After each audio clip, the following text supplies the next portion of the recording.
Of all the medical problems one hears about in society these days, which often have wide-ranging ramifications for both family members and co-workers alike, it is a fact that one of the most serious of all is at the same time one of the least treated of all.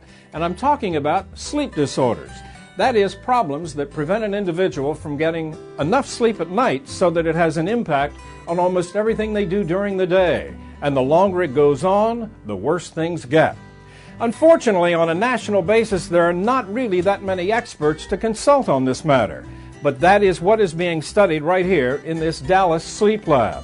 Dallas also happens to be the home of one of the most highly regarded sleep disorder experts in the country. Her name is Dr. Margaret Mike. She is a board-certified neurologist and a specialist in sleep disorders.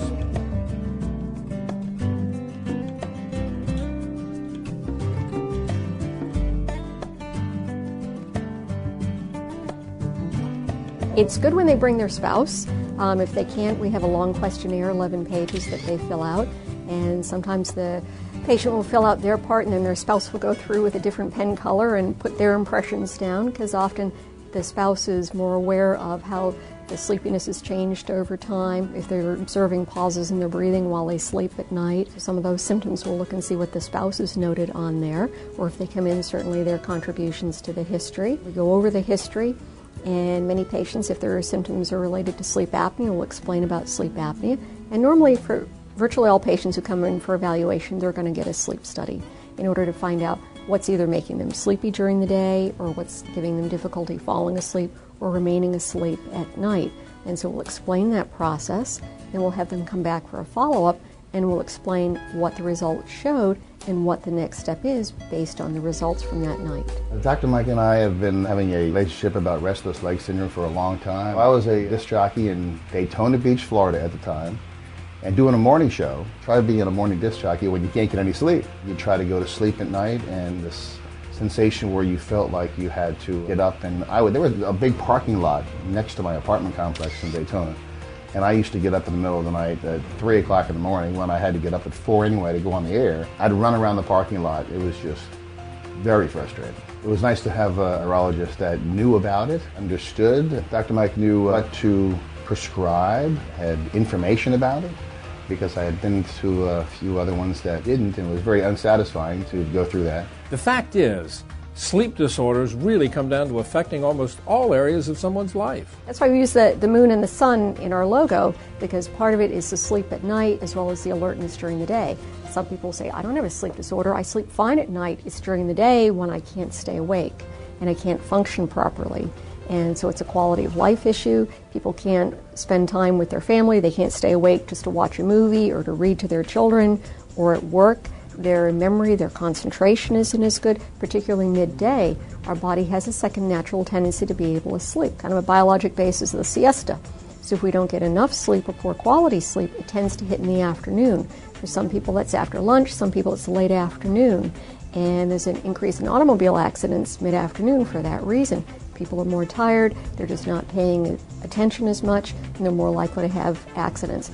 Not necessarily falling asleep at the wheel, but perhaps just not paying attention to who's in their blind spot off on the side, or if someone else makes a sudden move to not be able to brake in time, not be able to respond in time. Came here and went through the sleep lab to find out my depth of sleep, whether I was getting REM sleep or what stage of sleep I was getting.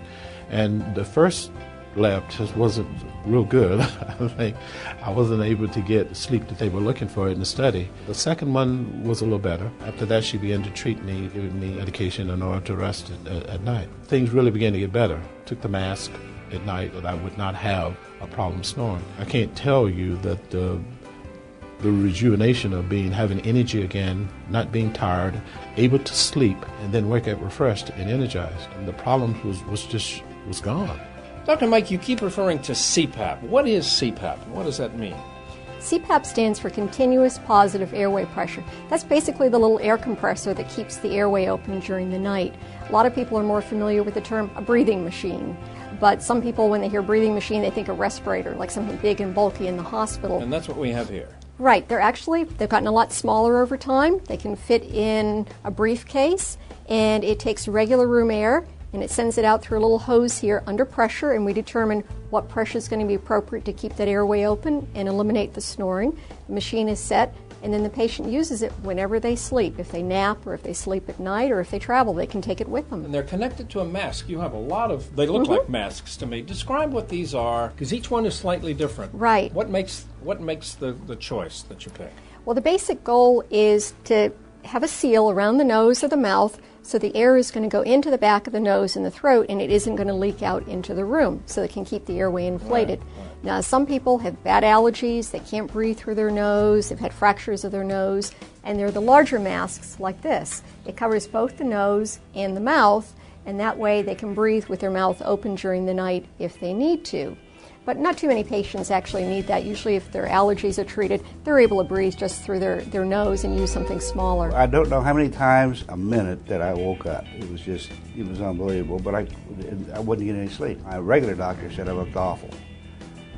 I went over here, went through the sleep study. I got a mask, which forces the air in your mouth or up your nose, depending on which kind you get, and immediately helped. I mean, it was just like day and night. I started sleeping at night, getting 6-8 hours of sleep, and it was just a wonderful, wonderful thing. It saved my life, I think. He's always had sleep disorders, yelling, punching, very restless sleeper, restless leg syndrome, a lot of problems.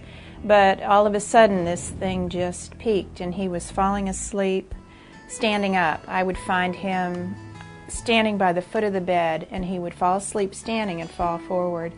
He would fall out of the bed. He'd apparently sit up and fall asleep and fall out, and there are actually cracks in the walls where he hit the wall falling out of bed. Gave him a hot cup of coffee one day, and he fell asleep like that, dropped the cup, spilled it. These are called pillows, and these have been pretty popular with patients. They're different manufacturers. They just seal at the edge of the nostril, and they come in different sizes, and that way the air isn't going to leak out around the nose. They're not really going into the nose, they're just sealing the nostril.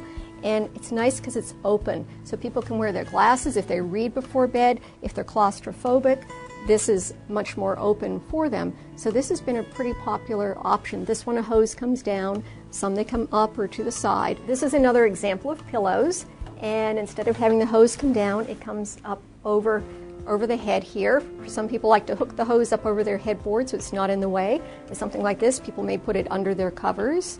It's really personal preference. We essentially all do the same thing, just in a different way. I would wake up choking on Skittles, Cheetos, raisins, bananas, all kinds of things. I mean, candy was stuck to my back, it was in my hair, it was a trail through the house, and I didn't remember any of this. And my husband would say, "Why are you getting up and eating?" And I'm like, "I don't even know I'm doing it." I saw her in a magazine, a Fort Worth magazine, said, sleep doctor, but she's in Dallas. I called a sleep study, and I said, "I want to talk to her. I need to talk to her." I did get to see Dr. Mike finally after, and I guess I saw her first in October, and this started like in November of the year before. And like I said, I'd never done this before. She said in my initial consultation that she suspected that ferritin levels in my brain were low. Sometimes I still experience some getting up, but I'm happy. Sleep is something that really hasn't been understood. Why do we spend almost a third of our life, or at least a quarter of our life, in that stage, and what's its purpose? Breathing changes, a lot of hormonal rhythms change and everything during sleep that other areas of medicine had yet begun to appreciate. How, again, just breathing changes in dream sleep and in non-dream sleep, how that impacts different medical disorders, how it can impact diabetes, high blood pressure with the stress of working hard to breathe if there's untreated sleep apnea.